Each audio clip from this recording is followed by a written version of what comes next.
All right, this is a graft of green Gage plum. I'm gonna grab a plum from here. This one's soft. Yeah, this one's soft. And I'm gonna go over to my other tree and compare it. And here is another plum that was bought at Costco, and it was labeled as peach plum, like a peach plum hybrid. There's another graft there, so the blue ones are just a different variety. And do you see any resemblance here? Of course, it turned out to be a green Gage. Let's see if we can verify it by taste.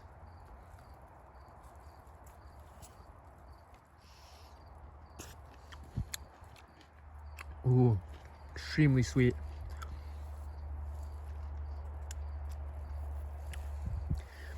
Green Gage plums are not freestone, I guess.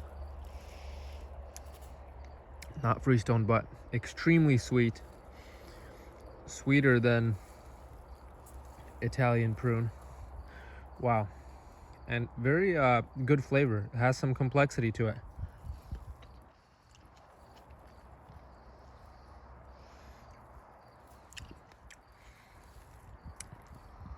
I guess it's semi-freestone. Semi-freestone. Let's compare it to one of these.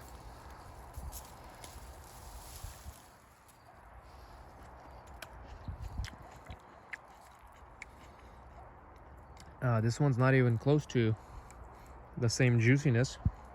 This one's dry. That's interesting. Let's find another one. Let's find one that's on the yellower side.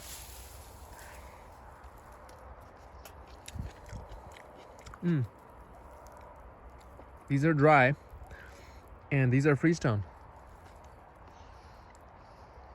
See that? That stone is free.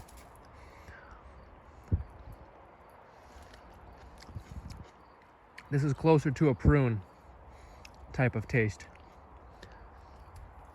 But look how similar it looks. I thought it was a green Gage. Right? Let's go back to the green Gage.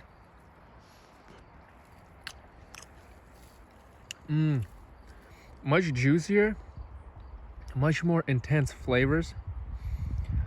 It has like notes of like, I don't know, tropical notes almost. Almost a tropical note. I can't quite pick it out what it is, but the flavor is so intense on these green Gages. Wow. And the stone is a little more clingy than this one. So I guess this one is still a mystery. Unknown peach plum from Costco. But green Gage, thumbs up. I recommend everybody plant this one. Just for the taste. It's probably not so much for processing, but have yourself a branch or a tree of green Gage to snack on late August, September. Wow, really good plum.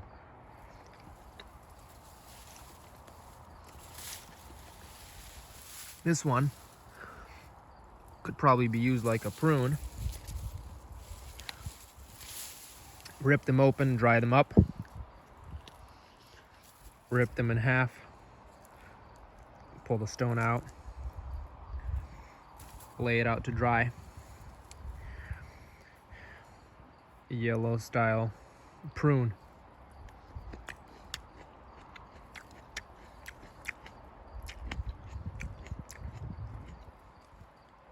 Yeah, can't complain. It tastes like a prune. I mean, we can compare it directly to Italian prune, which is right here on the same tree. Here it is.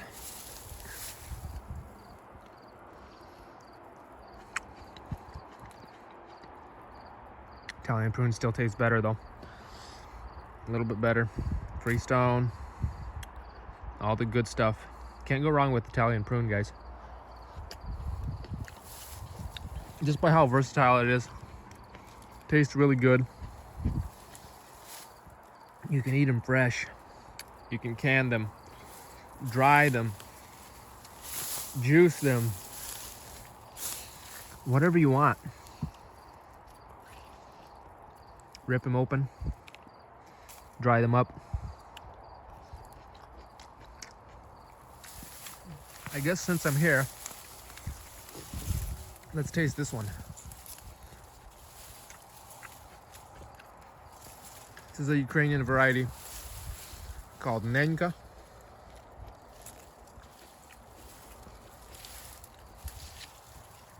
Any ripe ones here? These are all quite hard, surprisingly. None are ripe.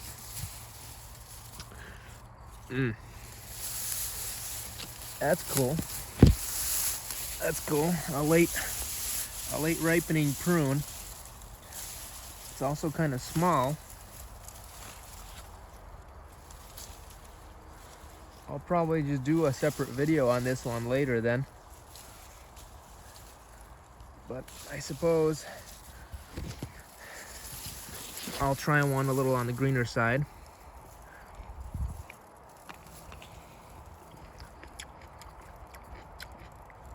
Yeah, very firm, very hard.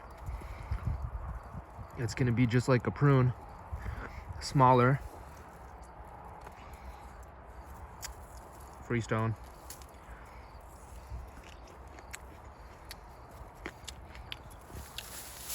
The other thing I have noticed is it's not vigorous.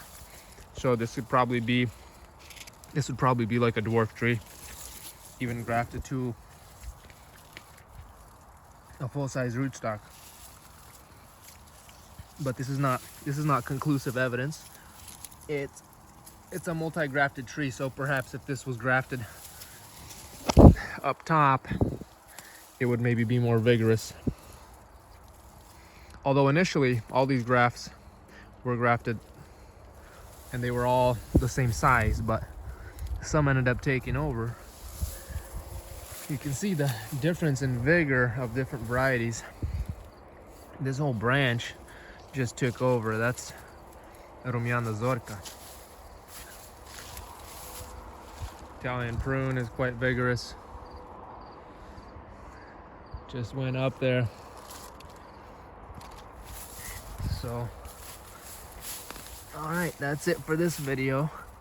I'll probably do a separate one on this plum a little bit later, hopefully, if I don't miss it.